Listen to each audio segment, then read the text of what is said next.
At the promotion party, my daughter said, "My stepdad helped me succeed. My real father did nothing." I smiled and left. The next morning, her company held a meeting about personnel restructuring. My ex-wife has been calling nonstop, 47 missed calls. But that was just the beginning. What I did next will leave you in disbelief.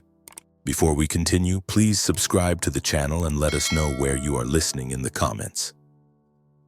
The air in the house was thick with the scent of expensive perfume and the low thrum of self-congratulation. It was Haley's promotion party, a celebration of her ascent to Director of Operations at Sterling Innovations, and the room was a glittering sea of superficial smiles and clinking champagne flutes. I stood in the corner, a ghost at the feast, watching my daughter, my Haley, bask in a spotlight she believed she had earned entirely on her own. The house itself, a sprawling testament to modern architectural excess, was a constant dull ache in my chest. I had co-signed the mortgage, my own quiet, substantial assets, the only reason the bank had even considered a woman of her age for such a loan. But of course, no one here knew that. To them, I was just Alden Pierce, the retired tax accountant, a quiet, slightly shabby old man who was probably a bit overwhelmed by all the noise. Haley, radiant in a silk dress the color of money, stepped onto a makeshift stage, a microphone in her hand. The crowd fell silent, their faces a mixture of polite interest and veiled envy. "I just want to thank you all for coming," she began, her voice a smooth, confident purr that was a perfect imitation of her mother's. "This promotion, it's a dream come true, but I couldn't have done it without the support of my incredible family." My heart, a foolish, sentimental old engine, gave a hopeful flutter. "My mother, Diane," she continued, her gaze finding my ex-wife in the crowd, "and my stepfather, Robert. They laid the foundation for my success. They taught me to be strong, to be ambitious, to never give up. Robert especially was instrumental. When I was struggling to get my foot in the door, it was his connection with a friend in HR at Sterling that cleared the path for my application. His belief in me, their constant support. It's the reason I'm standing here today."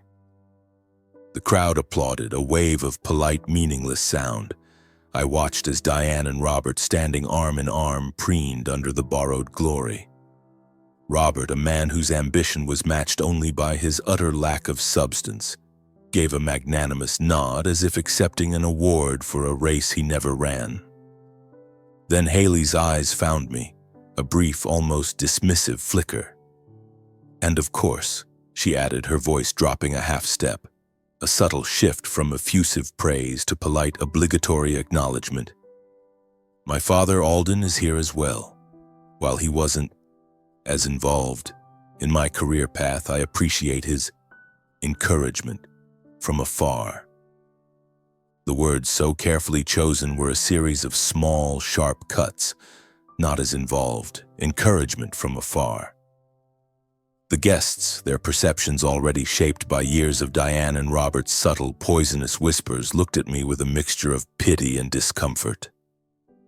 The quiet, out-of-touch father, the man who hadn't helped much. I maintained my composure, my face a calm, placid mask, but inside I was shattered. I was back in my quiet study a few years ago, the phone pressed to my ear, listening to Diane's frantic, pleading voice. "Alden, I don't know what to do," she had said, her voice a carefully constructed performance of maternal concern. "Haley is devastated. She's been rejected by 8 companies. She's so talented, but no one will give her a chance." I had listened, my heart aching for my daughter's disappointment. And then I had made a call. A single, quiet call to my old friend Ed Callahan, the CEO of Sterling Innovations. "Ed," I had said, "I need a favor. My daughter Haley, she's a sharp kid, but she's having a tough time breaking in. I want you to take a look at her resume. No special treatment, just a fair look. If she's not the right fit, fine. but I want to make sure her application gets to the top of the pile." "Consider it done, Alden," Ed had replied, his voice warm with the easy familiarity of a 30-year friendship. "For my third largest shareholder, it's the least I can do. My 25% stake in Sterling Innovations, a relic of a silent partnership from its inception, a nest egg worth a cool $3 million, was a secret I had kept for years. It had started small 25 years ago, a series of year-end bonuses I had faithfully invested in Ed's fledgling startup, a testament to my belief in his vision. I had never wanted Haley to feel she hadn't earned her own way. But in that moment, seeing her so publicly and carelessly erase my contribution, my love, my very existence from her story, I felt a cold, profound shift within me. I watched as Diane and Robert, the architects of this quiet public humiliation, basked in the warmth of the spotlight, accepting the congratulations of the guests, their faces glowing with a pride they had no right to. They had not just taken the credit, they had stolen the truth. I could have stood up. I could have exposed their lies, revealed my role, my ownership, my quiet, constant support. But that was not my way. A good accountant knows that the most effective audits are done in silence with meticulous, undeniable precision.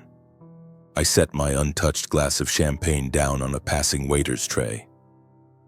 I gave a small, polite nod to a few of the guests who dared to meet my eye, and then I quietly slipped out the door.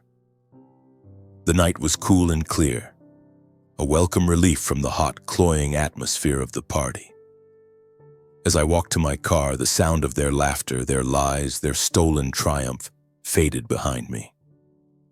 The engine turned over with a quiet hum, and as I pulled away from the curb, I felt not the heat of anger, but the cold, clear focus of a man who knows a long and difficult audit has just begun.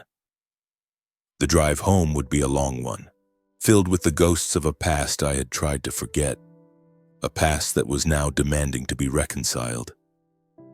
The drive home was a journey through a landscape of ghosts, the pristine, manicured lawns of Haley's Chicago suburb blurred into the darkness, each street lamp a fleeting spotlight on a memory I had long tried to suppress. The public humiliation at the party was not a new wound. It was the tearing open of an old, deep scar, one that had been inflicted 12 years ago when Haley was just 17. The memory flashed back to that day with a brutal, unwelcome clarity. I remembered coming home early from a business trip, a bouquet of her favorite lilies in my hand, a surprise for Diane. The surprise, it turned out, was mine. The house was quiet, too quiet. I heard a muffled sound from upstairs, a sound I had once cherished, Diane's laughter. But it was different now, intertwined with the deeper, more confident tones of another man, Robert, my supposed friend. I walked up the stairs, my heart a leaden weight in my chest. The door to our bedroom was slightly ajar. I saw them, a tableau of betrayal that burned itself into my memory. The shock was a physical blow, a sudden, violent vacuum in my chest that stole the air from my lungs. The anger, when it came, was a white-hot, purifying rage. But it was the look on Diane's face when she saw me, not of remorse, but of cold, calculating annoyance at being caught, that had truly shattered me. The divorce that followed was a masterclass in manipulation. Diane, the wronged wife, painted me as a distant, uncaring husband, a workaholic who had emotionally abandoned his family. She used my long hours, the very hours I had worked to provide for them, as a weapon against me. I remember Susan Hayes, a well-meaning friend who had known us for years, taking me aside. "Alden," she had said, her voice full of a pity that was more insulting than anger. "Diane is just heartbroken. She says you haven't been present for years, that you've been so focused on your work, you've forgotten you have a family." Diane won custody of Haley, not because I was an unfit father, but because she was a better liar. She systematically poisoned my daughter's mind against me, recasting my quiet, steady love as neglect, my financial prudence as stinginess, my grief over our broken home as a cold, apathetic detachment. She did it to cover her own tracks, to justify her own betrayal. And Haley, a 17-year-old girl caught in the crossfire, had believed her. And yet through it all, my love for my daughter, a stubborn, foolish, and utterly unconditional thing, had endured. I had sworn to myself that she would not suffer for the sins of her mother. And so the secret financial support began, a silent one-way river of my life's work, flowing through the very woman who had betrayed me. When Haley was accepted into a prestigious university, Diane called me, her voice a symphony of manufactured panic. "Alden, the tuition, it's astronomical. We can't possibly afford it." I had just closed a particularly lucrative deal. "Send me the bills, Diane," I had said, my voice flat, devoid of emotion. "I'll take care of it." Over the next 4 years, I transferred $220,000, a sum that would have funded my own comfortable retirement to ensure my daughter's future. I never asked what Diane told Haley about where the money came from. I simply paid, a silent, unseen benefactor. After Haley graduated and landed the job at Sterling Innovations, the job I had secured for her, Diane called again. "She needs a start, Alden," she had pleaded. "A good, safe car, a respectable place to live, an investment in her future." An investment. The irony was not lost on me, but for Haley I would have done anything. I agreed to cover 70% of the total value of her house and her car. I arranged for the direct monthly payments to be made from my accounts to the lenders. I was the silent guarantor, the invisible foundation upon which her new, successful life was being built. Diane, as always, was the proxy, the one who handled the paperwork, the one who managed the narrative. I had allowed it. I had allowed them to build their castle of lies on the bedrock of my sacrifice. I had done it for Haley. I had done it because I believed that one day she would see the truth. That one day the quiet, steady love of her father would shine through the smoke and mirrors of her mother's deception. But tonight, standing in that room, listening to her dismiss me so casually, so cruelly, I realized my folly. I had not been protecting her. I had been enabling them. My silence had not been a shield for her, but a sword for them. My unconditional love had been twisted into a weapon, used to erase me from my own daughter's life. I pulled into my quiet, modest driveway, the house dark and silent. The cold, clear focus I had felt leaving the party had now settled into something harder, something more unyielding. It was the quiet, implacable resolve of a man who has been pushed too far.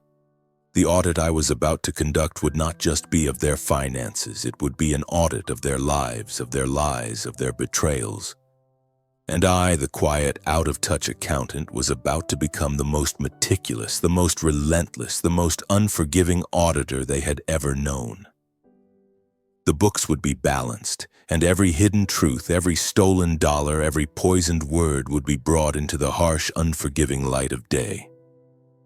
The silence of my home was a balm.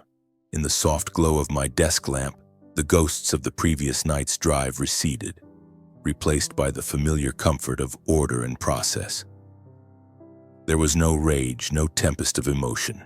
There was only the quiet, methodical resolve of an accountant beginning a long overdue audit. My life's work had been built on precision, on the immutable truth of numbers, and it was to this truth I now turned. I spent the morning preparing, not with malice, but with the dispassionate focus of a surgeon excising a malignancy. My first call was to the mortgage lender.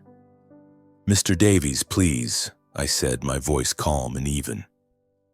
George Davies was the loan officer who had handled the original application, a man who knew me only as the silent, substantial guarantor who made the entire deal possible. "Alden, good to hear from you," he said, his tone professionally warm. "What can I do for you?"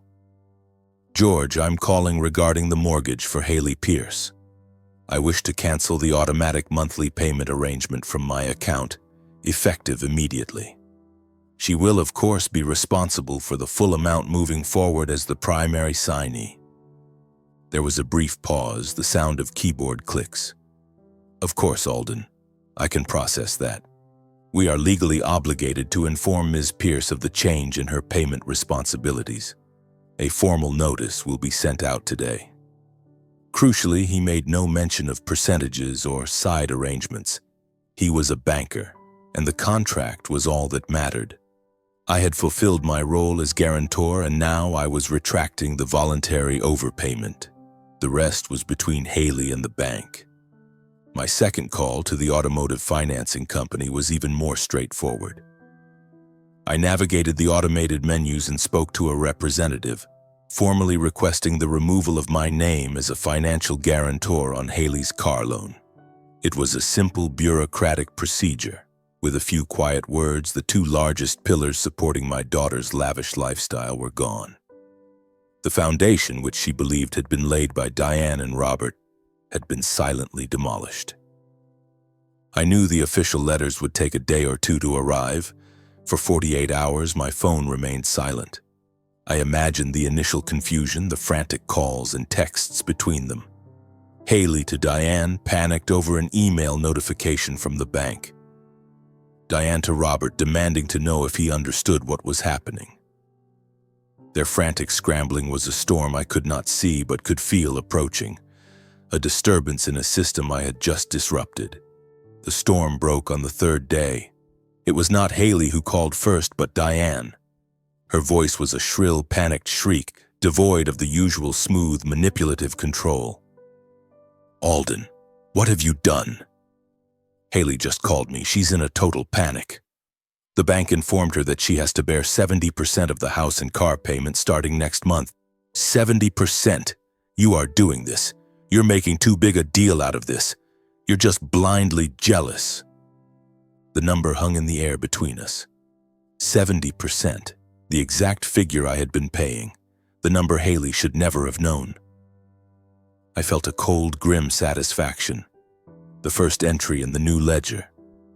"This is what you deserve for betraying me and playing the victim in front of Haley all these years," I said, my voice as cold and hard as polished stone. I ended the call before she could unleash the torrent of manufactured outrage I knew was coming. An hour later, my phone rang again. It was Haley. Her tone was a confused, angry jumble of accusation and entitlement. "Dad? Mom. Mom told me the truth," she began, her voice strained. "She confessed that you've been paying for half the house and car all this time, 50%. I remained silent, but inside my mind, the gears of the audit turned with a sudden, sickening jolt. 50%. I paid 70. Diane had told Haley I was covering 50. For years, she and Robert had not only taken the credit, they had been quietly skimming the 20% difference for themselves. The deception was deeper and more venal than I had ever imagined. Haley, mistaking my silence for stubbornness, pressed on, her voice rising with indignation. "But to just cut it off like this, without any warning, it's so heavy-handed. You're still blaming me for what I said at the party, aren't you? You have to understand, Mom and Robert have been there for me. She was still protecting them. Even now, faced with a sliver of the truth, her instinct was to defend the architects of the lie. The last embers of my foolish, sentimental hope for her immediate understanding turned to ash. "Is there a point to this call, Haley?" I asked, my voice flat and dismissive. The point is you've put me in an impossible position." "That sounds like a personal problem," I replied, mimicking the dispassionate tone of a collections agent. "I have nothing further to discuss." I ended the call, leaving her sputtering in a void of her own making. My gaze fell upon the neat stacks of financial statements on my desk. The initial audit was complete. The quiet demolition had been a success. But in cracking the foundation, I had uncovered a hidden rot of embezzlement. Their panic, I knew, would soon curdle into rage. They would not take this lying down. The realization that the cuts were deliberate, that their quiet, out-of-touch benefactor had suddenly become a meticulous and unforgiving adversary, would drive them to their next desperate act. I was ready. The smear campaign was coming. Their panic, as I had anticipated, did not last. It was a volatile, unproductive emotion, and Diane, above all else, was a pragmatist when it came to her own survival. Once the shock wore off, their desperation curdled into a cold, calculated rage. If they could no longer control me through my love for Haley, they would try to control the narrative, to pressure me back into submission by poisoning the world around me. The smear campaign began, as all of Diane's operations did, with a veneer of loving concern. It started subtly. A call from an old neighbor, his voice laced with an uncomfortable pity. "Just checking in, Alden. Heard you were going through a bit of a rough patch. If you ever need to talk." Then came the averted gazes in the grocery store, the sudden awkward silences when I approached a group of former acquaintances at the local coffee shop. The narrative they were weaving was as insidious as it was familiar. The lonely retired man losing his grip. I later learned the specifics from a still loyal friend. Diane and Robert were masters of the concerned whisper. "We're so worried about Alden," Diane would say over lunch with old mutual friends, her voice a perfect symphony of sorrow. "Since he retired, he's become so paranoid, so obsessed with money. He's cut Haley off completely over a perceived slight. We think he needs professional help." Robert would nod gravely, adding, "He was always a bit stingy, but this is different. It's like he's trying to punish Haley for her success. It's tragic, really." Even Haley, I heard, had played her part, telling a colleague who knew our family. "My father's just not himself lately. He's being very heavy-handed, and it's been difficult." This was their strategy. To paint me as mentally unstable, a figure of pity and scorn, thereby invalidating my actions and making me an outcast in my own life. Each rumor, every pitying glance was a small paper cut. I felt the sting, the deep human hurt of being so fundamentally misrepresented. But beneath the hurt was the grim, cold satisfaction of the auditor.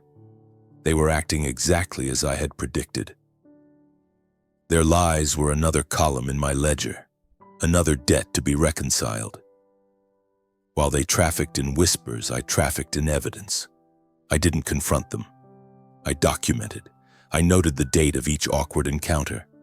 I saved the recording of Diane's panicked call, and Haley's entitled one.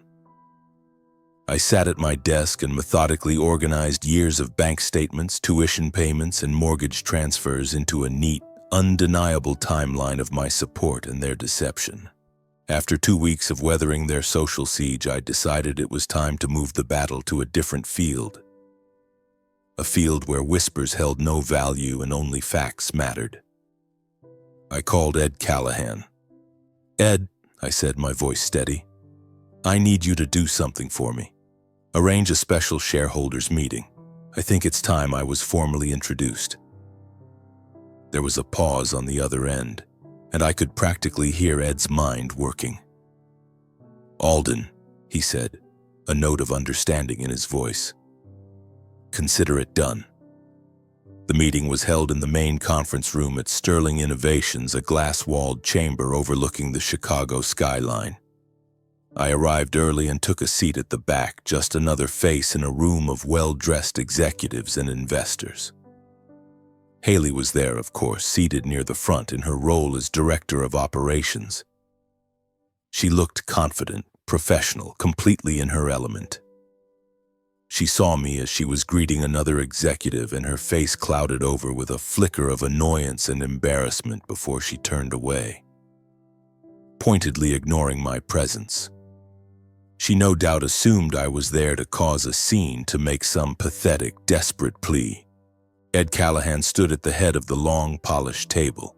After the preliminary remarks, he cleared his throat. "And finally," he said, his eyes scanning the room, I have one last piece of business. Many of you know Sterling Innovations as a company I built from the ground up. But few of you know that from the very beginning I had a silent partner, an early investor whose faith and financial backing were instrumental in our survival and growth. A murmur went through the room. Haley shifted in her seat, a look of mild curiosity on her face. He has remained anonymous by his own choice for over 2 decades, Ed continued, his voice resonating with authority. But he has decided it is time to take a more formal role in the company he helped build. Ladies and gentlemen, I'd like you to formally meet my friend, my first partner, and our 3rd largest shareholder with a 25% stake in Sterling Innovations, Mr. Alden Pierce. Ed's hand gestured towards me. Every head in the room turned.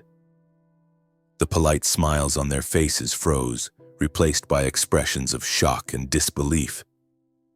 But I only watched one face, Haley's. The color drained from her cheeks. Her mouth fell slightly open. The carefully constructed reality she had built, the narrative of her mother's support and her stepfather's connections, shattered in an instant. Her eyes locked with mine, and in them I saw not anger, but a dawning, horrified confusion. It was the look of someone realizing the very ground beneath her feet was not solid at all. I gave a slow, deliberate nod to Ed and the other shareholders. Then, without a word, I stood up and walked calmly out of the room, leaving my daughter in the echoing silence of a truth she could no longer ignore. The audit was proceeding on schedule. I had not even made it home before my phone rang. It was edited. "She's still in the conference room, Alden," he said, his voice low. "Just staring at the wall. I've asked her to stay. I think she needs to hear the rest of it from me." "Thank you, Ed," I said, the words feeling inadequate. "Tell her the truth. All of it." I learned later what transpired in that glass-walled room. Ed had gently dismissed the other executives and sat down opposite my daughter. He told her about the phone call I had made years ago when she was heartbroken after 8 rejections. He explained that there was no friend of Robert's in HR, that the name had been a complete fabrication. Her resume had landed on Ed's desk directly from me, with the simple request for a fair look. "Your father never asked for special treatment, Haley," Ed had explained. "He only asked that you get a chance to be seen. He said if you weren't the right fit, that was that. But he is a major reason this company survived its early years. For my 3rd largest shareholder, getting his daughter's resume to the top of the pile was, as I told him then, the least I could do. You earned the job and every promotion since." But he opened the door that everyone else had closed. Haley, I was told, sat in stunned silence, the architecture of her success collapsing around her. The foundation she had credited to Diane and Robert was a lie. The father she had dismissed had been her silent, most powerful advocate. That evening, a car I had paid 70% of pulled into my quiet driveway. Haley got out, looking small and lost against the backdrop of my modest home. She walked to the door and knocked, a hesitant, uncertain sound so unlike her usual confidence. I opened the door and simply looked at her. Her face was pale, her eyes red-rimmed. "Why?" was the only word she could manage, her voice a choked whisper. "Why would you hide all of it? The company, the job. Why wouldn't you just tell me?" "Come in, Haley," I said, stepping aside. I led her to my study, the heart of my quiet world. On the polished surface of my desk lay several neat labeled folders. I didn't answer her question directly. An accountant knows that the most compelling arguments are made with data, not with emotion. "You wanted to know why I wasn't more involved," I said, my voice even. "Let's review the records." I opened the first folder. "This is your university tuition. 4 years, $220,000 paid from my accounts." I slid the bank statements across the desk. Each transfer was highlighted. I opened the second folder. This is the financing agreement for your house and the third for your car. As you can see, I was the guarantor for both. And here, I pointed to a specific line item highlighted on statement after statement, is the record of my direct monthly payments to the lenders, 70% of the total cost, every month, for years. She stared at the papers, her hands trembling as she reached for them. She traced the numbers with her finger, as if they were a foreign language she was struggling to comprehend. But Mom said she said you were helping, but that you were paying 50%, she stammered, looking up at me, her eyes pleading for an explanation that made sense. She and Robert were matching it. That's what she told me, 50-50. I let the silence hang in the air for a moment, allowing the final brutal truth to assemble itself in her mind. I paid 70%, Haley, I said, my voice devoid of triumph, only a deep, profound weariness. You were told it was 50. You are the director of operations. You're a smart woman. You can calculate the difference. The realization hit her like a physical blow. Her face crumpled. The 20%. For years, her mother and stepfather had not just been stealing my credit. They had been stealing my money, skimming a fifth of the support I intended for my daughter and pocketing it for themselves. The betrayal was absolute, a monstrous, layered deception that had defined her entire adult life. A strangled sob escaped her lips, then another. The tears came, hot and unrestrained, the tears of a woman whose world had been a lie. She wept for her own blindness, for her mother's treachery, for the father she had so carelessly and publicly scorned. I watched her, my own heart a dull ache in my chest. This was the moment I had waited for, yet it brought no joy, only a vast, cavernous sadness. Gratitude, Haley, I said softly, the words filling the space between her sobs. It's the simplest form of currency. And it was the one thing I never received, not once. She eventually cried herself out, leaving a hollowed-out silence in her wake. She left my house without another word, a ghost drifting back into the night, the damning financial records clutched in her hand. After the door closed behind her, I sat at my desk for a long time. The audit of the past was complete. It was time for the audit of the future. I picked up the phone and dialed my lawyer. Michael, I said when he answered. It's Alden Pierce. I have a job for you. I'm sending you some financial records. I need you to begin an investigation into embezzlement. I want every transaction verified, every dollar traced. I want incontrovertible proof before we proceed. Michael Richardson and his team were as meticulous as I had known they would be. The investigation was a quiet, methodical affair, a deep dive into the numbers that formed the bedrock of Diane and Robert's lives. Forensic accountants subpoenaed bank records tracing the flow of money from my accounts to the mortgage lenders and auto loan companies, and then cross-referencing those with the separate accounts of Diane and Robert. The pattern was undeniable and brazen.